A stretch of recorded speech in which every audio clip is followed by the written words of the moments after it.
Hey everybody, what's going on? Geoff Mosher here with another Inside the Birds Minute. It's been a few since we put a video up, but I wanted to talk a little bit about the Eagles, their offensive coordinator search, how that pertains to Duce Staley, and more about, I think, public perception about an offensive coordinator and a person like Duce who has a running back's background and how these two can fit and how the public, I think, can kind of get confused when they try to figure out whether or not a guy like Duce or a running back could be a good offensive coordinator or head coach. First of all, let's start with kind of what we've heard or what we know. And my Inside the Birds co host partner, Adam Kaplan, as we talked about the offensive coordinator vacancy the other day on one of our podcasts, noted that with Duce, there could be a perception in the organization that he's not necessarily the most what's the word I'm looking for? I guess the most creative. I think that's the word Adam used when it comes to the passing game and the route concepts, and therefore, that's probably a reason why you don't hear his name considered in the offensive coordinator position. Maybe that is the case. I don't know. Doug Peterson doesn't quite come out and say what he is looking for. And obviously, we've heard some names like James Urban and some other people who have been, or Jim Caldwell, who are known with working with quarterbacks or who have been offensive coordinators before, or quarterbacks coaches like James Urban. It's always about the quarterback position. So obviously, that gets heavy preference in deciding who's going to be a coach or an offensive coordinator. People like guys who have coached the quarterback position, who have called plays, or have been offensive coordinators in the past, like a Jim Caldwell. And so that's kind of natural, logical evolution to, or evidence as to who you'd want in that job. But I want to go back to Duce and maybe the stigma that the public may have in understanding running backs, running back coaches, and offensive coordinators, and why it doesn't seem to fit. And by the way, I think a running back coach absolutely could be an offensive coordinator. In fact, you're seeing one already. Eric Bieniemy has been Andy Reid's offensive coordinator for the last 2 years, and that offense has functioned just fine, obviously. Now, is Andy Reid the play caller? Yes, and we'll get into some of that as well. But also, the LA Chargers are coached by Anthony Lynn.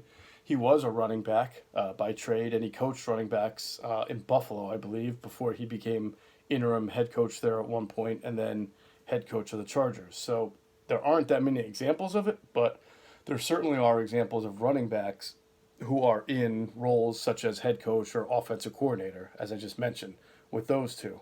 Um, the idea that a running backs coach can't or wouldn't be a good offensive coordinator because that coach may or may not understand or be as creative with the route concepts and designs, I think is a little bit overstated. Again, I think head coaches always want coordinators, specifically offensive coordinators, who have played the position or who have called plays because they feel that comfort zone and that maybe like a kindred spirit, especially when your head coach is a quarterback like Doug Peterson. And a lot of the head coaches in this league have been quarterbacks. Jason Garrett was a quarterback, Sean Payton was a quarterback. I believe McVay was a quarterback at some point. So there are a lot of guys. So it's a comfort zone thing. But the idea that someone like Duce or anybody because can't be creative because they played running back and therefore don't understand passing concepts or route designs, I think is a little bit overstated. And I would also say that in every pass play, the play is not just routes. I mean, you have a 5-man offensive line protection scheme, and in a lot of these plays, you have running backs who are asked to stay in and pick up blitzes. So whereas the passing route may be the most notable thing about a passing play, the routes and the route concepts, the protection from the 5 men up front and maybe 6 if it's a running back, the blitz pickup, and the running back protection is the other half that's not talked about, and that is a big, big part of every play. You cannot build a passing play on routes alone and not worry about protection schemes or blocking schemes or blitz pickup schemes. So it's a 50-50 to me. It just doesn't get talked about as much. And a guy like Duce is known, regarded. If you haven't heard about this, or if you have, I've written about it many times back in the day, but the offensive linemen for the Eagles, the older guard, Jamal Jacksons, Todd Harriman's, John Runyon's, they used to talk about Duce Staley's blitz pickup, and not just that, but his understanding of the protection schemes by the offensive lineman, which works hand in hand with blitz pickup, better than any running back they'd ever played with. There were certain plays that Duce could just rattle off the protection scheme right off the top of his head. I've had many offensive linemen tell me that Staley was the best running back they've ever played with at understanding protection schemes, blitz pickup, so forth and so on. So I guess the point I'm trying to say is that's just as important as the route concepts, and I have a hard time thinking that Duce, who's been around Andy Reid and around Doug Peterson and some other really creative offensive minds, couldn't sit there and draw up a pretty good route concept just based on the experience that he's getting coaching with those guys.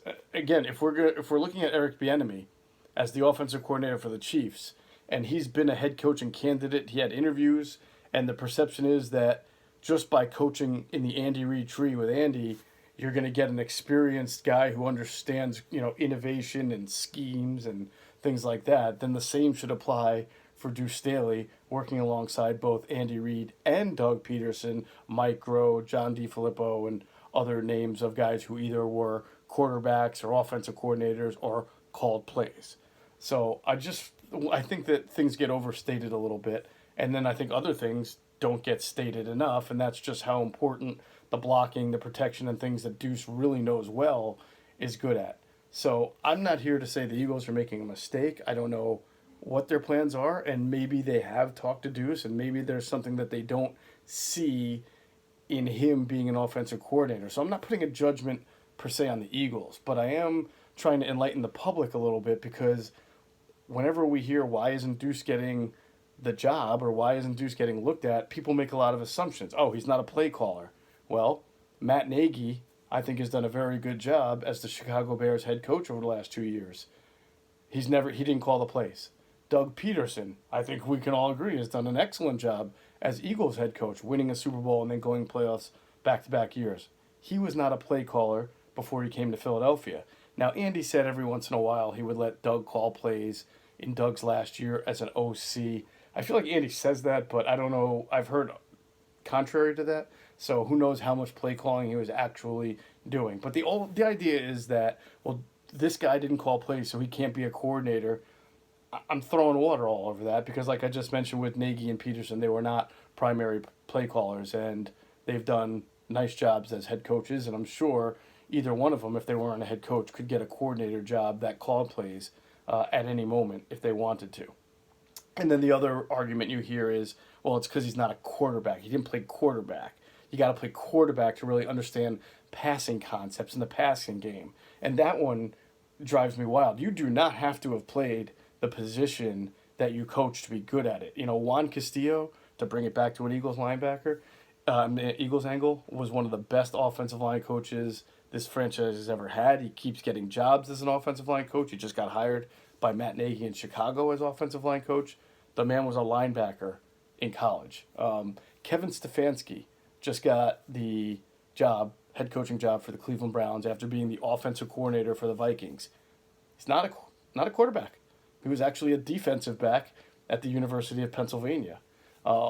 Everybody seems to be very impressed with the job that Arthur Smith is doing right now as the Tennessee Titans offensive coordinator. He is the play caller. Guess what Arthur Smith played in his younger days? He was first a defensive lineman and then an offensive lineman. In fact, he played guard. So if an offensive guard can do a pretty good job calling plays for a team that is one win away from the Super Bowl, I think it's fair to say you don't have to be a quarterback to be a good play caller or to be an offensive coordinator. It's a stigma. It's a stereotype. It's unfortunate, but it's not just something the public adheres to. I think, obviously, you see it around the NFL, too. I think I can find a million examples of guys who are good at what they do but did not play that position. And Josh McDaniels, a very good offensive coordinator. He was a wide receiver, I believe, in college. Now, he did play quarterback in high school, but everybody plays quarterback in high school. All the good athletes play quarterback in high school.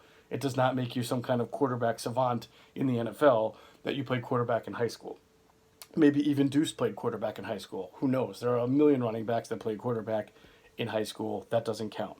I should probably mention the most obvious one. Andy Reid. He pretty obvious he was not a quarterback, right?